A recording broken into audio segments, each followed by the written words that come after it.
Hello everyone, स्वागत है आप सभी का परीक्षा गुरु के यूट्यूब चैनल पर। आज हम लोग डिस्कस करने वाले हैं इनइक्वालिटी का एक इम्पॉर्टेंट टॉपिक जिसका नाम है कोडेड इनइक्वालिटी। हर तरह के एग्जाम्स में आपको इसके 3 से 5 क्वेश्चन देखने के लिए मिलेंगे, तो बिना कुछ देरी किए हुए चलती है मूव करते हैं इसकी कुछ इंस्ट्रक्शंस पर। क्या होगा क्वेश्चन के टाइप में, किस तरह से क्वेश्चन गिवन होगा, देखिएगा जरा। सबसे पहले कुछ डायरेक्शंस दी हुई होंगी, कुछ निर्देश आपको क्वेश्चन में दिए गए होंगे और वो निर्देश यहाँ पर मैंने लिख रखे हैं। सबसे ज़रूरी इस क्वेश्चन में यही होता है कि आप इंस्ट्रक्शंस को किस तरह से पढ़कर उसको डीकोड कर रहे हैं। कोडेड इनइक्वालिटी है तो डीकोड करना पड़ेगा, किस तरह से आप डीकोड कर रहे हैं यही बहुत इंपॉर्टेंट है इस क्वेश्चन में। बाकी कॉन्सेप्ट वही प्रीवियस वीडियो वाला है जो हम लोग डिस्कस कर चुके हैं। किसी ने अगर वीडियो नहीं देखी तो प्रीवियस वीडियो को जाकर देखिए, उसके बाद ही ये टॉपिक आपको अच्छे से समझ में आएगा। तो चलते हैं इसकी पहली डायरेक्शन पर। पहली इंस्ट्रक्शन में क्या लिखा हुआ है, ये लिखा हुआ है, सिंबल दे रखा है बीच में एक a@b का अर्थ दे रखा है, मीनिंग दे रखा है a is greater than b। मैं फिर से कह रहा हूं कि इंस्ट्रक्शन को बहुत ध्यान से पढ़ना है। देखिएगा, a is greater than b, तो अगर मैं इसको डिकोड करूं तो ये बनेगा a is greater than b कुछ इस प्रकार से। यानी कि यहां पर इस सिंबल का मीनिंग, @ का मीनिंग ये वाला साइन है, तो कहीं भी @ लगा हुआ होगा क्वेश्चन में, उसका मीनिंग इस सिंबल से रिप्रेजेंट किया जा सकता है। क्वेश्चन में थोड़ा सा वो कभी कभी टिपिकल करता है क्वेश्चन को, ताकि पढ़ने में एरर हो जाए। जैसे कि देखिएगा, वो यहां अगर ये लिख दे कि b is greater then a, अगर क्वेश्चन में वो इस तरह से लिख दे b is greater then a, तब इस सिंबल का मीनिंग बिल्कुल चेंज हो जाएगा। तब क्या होगा, b is greater then a, b की तरफ ओपन फेस आ जाएगा सिंबल का, b ग्रेटर देन, तब @ का मीनिंग ये हो जाएगा। तो पढ़ना बहुत ध्यान से है, क्वेश्चन को पढ़ने से ही उसके सही होने की पॉसिबिलिटी इंक्रीज होती है। सही पढ़ेंगे तभी सही सॉल्व हो पाएगा। नेक्स्ट मूव करते हैं और डीकोड करते हैं फटाफट। @ का मैंने डीकोड किया, ये रहा, यहां पर मैंने मेंशन कर दिया इस कोड को। ठीक, आपको रफ शीट में केवल इतना लिखना है जितना मैं अब यहां पर लिखा हुआ दिखा रहा हूं आपको, इतना लिखना है केवल। देखिएगा नेक्स्ट, इस सिंबल का मीनिंग क्या है, a is not greater than b। अब देखिए, दो एलिमेंट्स के बीच में केवल 3 रिलेशन हो सकते हैं कि a b से या तो छोटा हो सकता है, या बराबर हो सकता है, या बड़ा हो सकता है। उन 3 में से ये कह रहा है is not greater than b, बड़ा नहीं है तो छोटा भी हो सकता है और बराबर भी हो सकता है। तो यहां पर अगर मैं इसको डीकोड करूं, a लेस देन और इक्वल्स टू b, ये हो सकता है, क्योंकि वो कह रहा है कि बड़ा तो नहीं है, तो बराबर या छोटा है, यानी कि हैश सिंबल जो दे रखा है इसका मीनिंग हो गया लेस देन और इक्वल्स टू। यहां पर मेंशन कर दिया ये लेस देन और इक्वल्स टू। नेक्स्ट देखिएगा जरा क्या है, एस्ट्रिक का मतलब क्या दे रखा है, a is smaller than b, सीधा सीधा दे रखा है कि a इज स्मॉलर देन, तो इस सिंबल का मीनिंग क्या हो गया, स्मॉलर देन हो गया। इस सिंबल का मीनिंग ये यहां पर मेंशन कर लिया है। इसको शीट में जरूर लिख लेंगे, जब हमारे पास शीट मिलेगी एग्जाम में, इसको लिखना है, केवल पढ़ते रहिए लिखते रहिए साइड में। परसेंटाइल का मीनिंग है a इज इधर ग्रेटर और इक्वल्स टू b, तो a b से या तो बड़ा है या बराबर है। a बड़ा है तो a की तरफ ग्रेटर का साइन आ जाएगा और इक्वल्स टू भी आ सकता है, ये सिंबल बनेगा यहां पर इसके लिए। तो यहां पर परसेंटाइल का हो गया ग्रेटर देन और इक्वल्स टू, ये हो गया इसका कोड यहां पर मेंशन। और लास्ट में देखिए क्या लिखा हुआ है, ये डॉलर सिंबल जो है इसका मीनिंग क्या दे रखा है, a is nether greater nor smaller than, ना तो बड़ा है और ना ही छोटा है, कैसा रह गया, केवल बराबर रह गया है। तो सबसे जरूरी क्वेश्चन में इन्हीं इंस्ट्रक्शंस को पढ़ना है, बाकी तो कॉन्सेप्ट हम पिछली वीडियो में पढ़ ही चुके हैं। अगर यहां गलती कर जाएंगे तो ये क्वेश्चन 100% गलत होने ही होने हैं। गलती ना हो उसको चेक करने के लिए आप इन कोड्स को एक बार लिखने के बाद फिर से चेक कर लेना कि क्या कोई कोड रिपीट तो नहीं हो गया। जैसे यहां पर ये सिंबल है, क्या ये सिंबल कहीं और आया है, नहीं आया होगा। एक सिंबल के लिए एक ही कोड दे रखा होगा। अगर आप गलती कर चुके होंगे यहां पर तो आपको 2 सिंबल दिखाई दे रहे होंगे 100%, यहां वो गलत हो जाएगा, तो एक बार क्रॉस चेक कर लीजिएगा। तो मूव करते हैं इसके बेसिस पर हमारे क्वेश्चन पर कि क्वेश्चन में किस तरह से वो पूछेगा। एक स्टेटमेंट दिया हुआ है, ये देखिए, सिंगल स्टेटमेंट से लेकर चल रहा हूं, मल्टीपल स्टेटमेंट भी हो सकते हैं। कनेक्ट कैसे करना है ये हम डिस्कस कर चुके हैं। देखिएगा जरा स्टेटमेंट, ये स्टेटमेंट दे रखा है सिंबल की फॉर्म में। अब आपको क्या करना है, इस स्टेटमेंट को कन्वर्ट कर लेना है इन कोड्स के अकॉर्डिंग। जैसे @ की जगह ये वाला साइन लग जाएगा सिर्फ, A is greater than B, फिर क्या है परसेंटाइल, परसेंटाइल की जगह ये साइन लगेगा, greater than equals to C, फिर ये सिंबल है इक्वल्स टू लगेगा, फिर ये सिंबल है लेस देन इक्वल्स टू लगेगा, और लास्ट में ये सिंबल है इसकी जगह लेस देन आ जाएगा, लेस देन F। अब अगर ये आपको क्वेश्चन दे रखा है यानी कि ये स्टेटमेंट दे रखा है, तो हमने पहली वीडियो में ही सीखा है इसको सॉल्व करना कि इसके थ्रू कंक्लूजन को कैसे चेक करते हैं।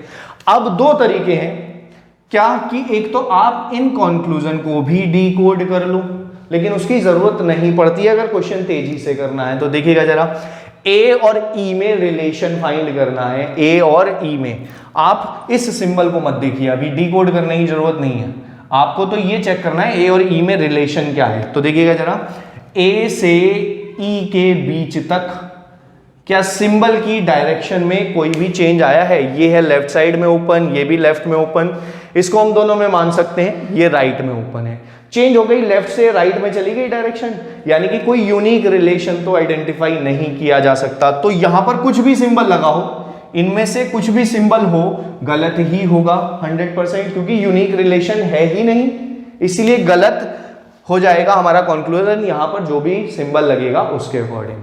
सेकेंड थिंग देखते हैं जरा, सी और एफ के बीच में। देखिएगा जरा, क्या सी और एफ के बीच में सिंबल की डायरेक्शन सेम है? यहां तो हो गया no unique relation, no U R लिख देते हैं इसको। क्या सी और एफ के बीच में सिंबल सेम डायरेक्शन में है? बिल्कुल सेम डायरेक्शन में है, राइट हैंड साइड की तरफ ओपन हो रहे हैं सारे के सारे। ये कौन सी कैटेगरी से है? ये स्टूडेंट वाली कैटेगरी, ये टीचर और ये प्रिंसिपल। तो कौन सा सिंबल आएगा यहाँ पर? प्रिंसिपल आएगा, यानी कि सी इज लेस देन एफ अगर लिखा होगा तो ठीक होगा, इसके अलावा कुछ भी लिखा होगा तो गलत लिखा होगा। ये क्या लिखा है? एस्ट्रिक। एस्ट्रिक का मतलब क्या है? Less than. तो सी लेस देन एफ लिखा हुआ है, ठीक लिखा हुआ है। सेकंड कंक्लूजन मेरा बिल्कुल ठीक है। ऐसे ये देखिए एफ और सी, वापस वही चीज एफ और सी के बीच में। ये क्या कह रहा है? एफ और सी कैसे हैं?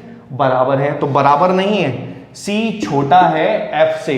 एफ ग्रेटर देन सी अगर लिखा होता, यानी कि अगर @C लिखा होता, f@C, तो इसका मतलब हो जाता कि ये ठीक है। मैं फिर से एक बार इसको देखिए बता रहा हूं, क्या केवल ये नहीं चेक करना है कि यहां पर लेस देन लिखा हुआ है तो लेस देन वाला ही सिंबल होना चाहिए बीच में, जरूरी नहीं है। ये भी ठीक है @ का सिंबल। क्यों? क्योंकि इस साइन की वजह से दो रिलेशन बन रहे हैं कि एक तो सी छोटा है एफ से, दूसरी तरह से कैसे पढ़ सकते हैं कि एफ बड़ा है सी से, तो बड़े वाले सिंबल को भी यहां पर रिप्रेजेंट किया जा सकता है, एफ इज @C, ठीक है, यानी कि F is greater than C. Concept clear है? यहां से देखिए थोड़ा सा चेंज कर रहा हूं मैं अब क्वेश्चन में, कि इस साइन की जगह मैंने साइन चेंज कर ये लगा दिया, ठीक है। बाकी सेम, बिल्कुल सेम क्वेश्चन लिया मैंने यहां पर, ताकि जो कॉन्सेप्ट है वो समझ में आ जाए इजीली। देखिएगा इसी स्टेटमेंट में केवल ये वाला साइन चेंज हो जाएगा। मैं इसको लिख लेता हूं एक बार फिर से, ये बनेगा a is greater than b greater than equals to c equals to d less than equals to e और less than equals to f। ये बन जाएगा हमारा स्टेटमेंट। अब देखिएगा जरा, वापस a से e के बीच चलते हैं। a से e के बीच में सिंबल की डायरेक्शन चेंज हुई है, कोई यूनिक रिलेशन नहीं निकलेगा, यानी कि ये हो गया है गलत, ठीक। वही बिल्कुल पहला सेम कॉन्सेप्ट। इंपॉर्टेंट क्या चीज है? ये दो कंक्लूजन। यहां पर आ रहा हूं मैं अब, जरा देखिए जरा क्या है ये कंक्लूजन। इनमें देखेंगे हम सी और एफ। देखिए जरा सी और एफ के बीच में अब क्या रिलेशन निकल रहा है। पहले तो ये रिलेशन निकल रहा था, अब देखिए क्या रिलेशन निकल रहा है। अब के रिलेशन की अगर हम बात करें तो सी और एफ के बीच में सिंबल सेम डायरेक्शन में है। ये क्या है? स्टूडेंट, और ये दोनों टीचर की कैटेगरी से, प्रिंसिपल है ही नहीं, तो इस बार कौन आएगा? टीचर आएगा। सी और एफ के बीच में ये वाला रिलेशन ट्रू होगा, C is less than equals to F. अब यानी कि सी और एफ के बीच में ये वाला सिंबल लगा हुआ हो सकता है ना, तो ठीक हो जाएगा। और अगर ये सिंबल लगा होगा तो भी ठीक होगा। देख रहे हैं greater than equals to relation भी बन रहा है, F is greater than equals to C. अब देखो दोनों में ही ना तो ये सिंबल है और ना ये सिंबल है, लेकिन फिर भी चेक करना है इनको। देखो कैसे चेक करना है, इसीलिए बता रहा हूं कि अगर ये डायरेक्टली मिल जाता है तो ठीक है, अदरवाइज आप इनको भी डिकोड कर एक बार चेक करेंगे। क्यों चेक करेंगे? हमने सेकेंड वीडियो में जो डिस्कस किया, आइदर और की कंडीशन बन रही है या नहीं, देखते हैं जरा। देखिए इसका मीनिंग लेस देन, तो C हो गया लेस देन F, C छोटा हो गया है F से, और इसका मतलब क्या है, इक्वल्स टू सी बराबर हो गया है एफ के, ये देखिएगा इक्वल्स टू। तो यहां पर यही तो कहना चाह रहा है कि सी एफ से छोटा भी हो सकता है, बराबर भी, यानी कि या तो लेस देन ठीक है या इक्वल्स टू ठीक है। क्या यही दोनों कंडीशन मुझे यहां दिखाई दे रही हैं? तो यहां पर क्या लग सकता है, आइदर और लग सकता है, यानी कि या तो सेकंड ट्रू होगा या थर्ड ट्रू होगा। आइदर और की कंडीशन को डिटेल में समझने के लिए आप सेकंड वीडियो देख सकते हैं, ठीक है, उसका लिंक आपको डिस्क्रिप्शन और आई बटन दोनों पर आपको मिल जाएगा यहाँ पर। तो सी लेस देन एफ में आपने आइदर और की कंडीशन को आइडेंटिफाई कर लिया। तो कोडिंग एंड डिकोडिंग में बिल्कुल बेसिक यही है कि आपको पहले इसको कोड्स को डिकोड करना है, स्टेटमेंट में वैल्यूज पुट करनी है इन कोड्स की, और फिर उसको आइडेंटिफाई करना है। बिल्कुल बेसिक कॉन्सेप्ट से, कुछ अलग कॉन्सेप्ट इसमें लगाने की जरूरत आपको नहीं पड़ेगी। उम्मीद करता हूं कि ये टॉपिक अब आपको क्लियर हो गया होगा। नेक्स्ट वीडियो में हम नेक्स्ट टॉपिक की तरफ मूव करेंगे। एग्जाम के लिए बहुत ही इंपॉर्टेंट टॉपिक यहाँ इस चैनल पर डिस्कस होने वाले हैं, तो बने रहिएगा चैनल के साथ। वीडियो को लाइक कीजिए, शेयर कीजिए और चैनल को सब्सक्राइब कर दीजिएगा। Thank you so much.